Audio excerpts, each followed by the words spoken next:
Hello বন্ধুরা, তোমরা কেমন আছো? আশা করি সবাই ভালো আছো। তো আমরা খুব ভালো আছি। তো আজকে ভাবছি একটু সেদ্ধ খাবো। সেদ্ধ মানে কি, ভর্তা বানাবো।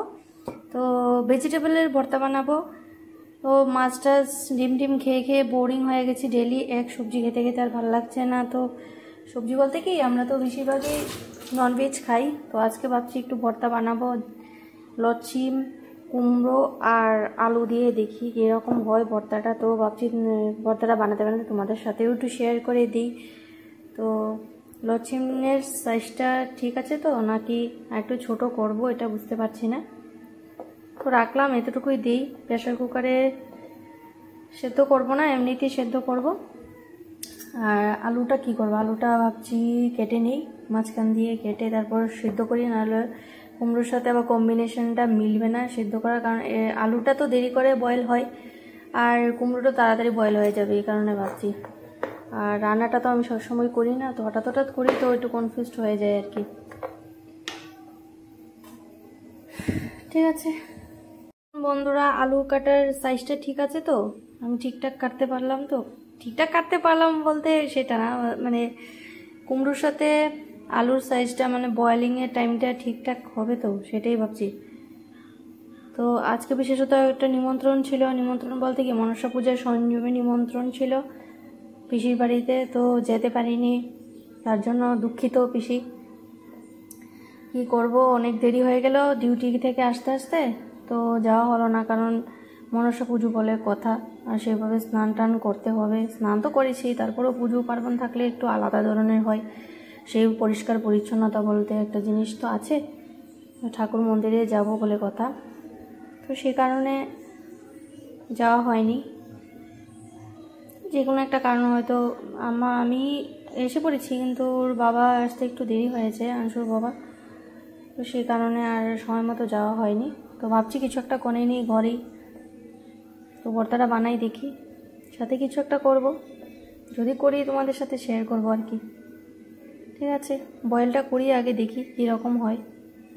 আর এদিকে দেখুন, মেয়েকে বসিয়েছি খাওয়াতে, ও খাচ্ছে, মুখে নিয়ে বসে আছে, মোবাইল নিয়েছে। ও খেয়ে নিয়েছো? ও আচ্ছা আচ্ছা, সরি। কি দেবো?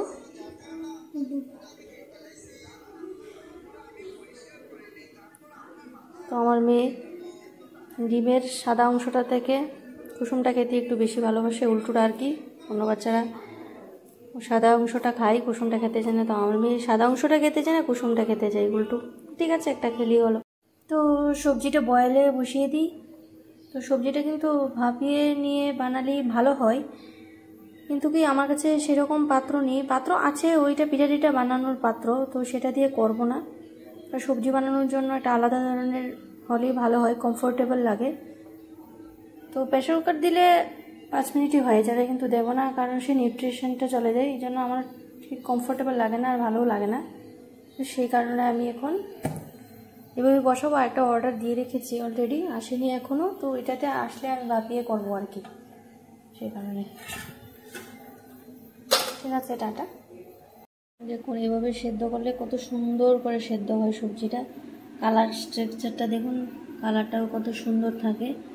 আর প্রেশার কুকারে দিলে কি হয়, কালারটা পুরো চেঞ্জ হয়ে যায়, দেখলেই বোঝা যায়। দেখুন কত সুন্দর করে বয়েল হয়েছে। তো সব কিছু রেডি করে নিয়েছি, এখন ভর্তাটা বানাবো।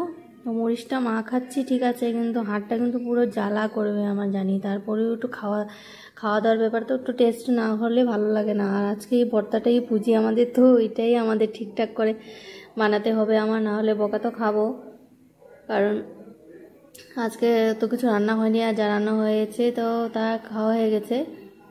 আর আমাদের তো নিমন্ত্রণে যাওয়ার কথা ছিল, তাই বলে আগে কিছু করা হয়নি, তো এখন করছি। তো আশা করি ভালোই হবে ভর্তাটা। এভাবে একদিন বানিয়ে খেয়ে দেখবেন আপনারা, ভালো লাগবে। আমি প্রায়ই এভাবেই বানাই। তো পেঁয়াজটা কিন্তু আমি একদমই তেল দিয়ে ভাজিনি, একটু কড়াইয়ের মধ্যে টেলে নিয়েছি। আর তেলের পরিমাণটা একদমই কম দিয়েছি ভর্তাতে। তো সব দিকেই চিন্তা করতে হবে, হেলথের দিকেও চিন্তা করতে হবে, টেস্টের দিকেও চিন্তা করতে হবে। দুটো ব্যালেন্স করেই তো আমাদের চলতে হয়। তো দেখুন কালারটাও কিন্তু খুব ভালো লাগছে, আর ওটা দিয়ে কিন্তু ভাত খাওয়া যাবে।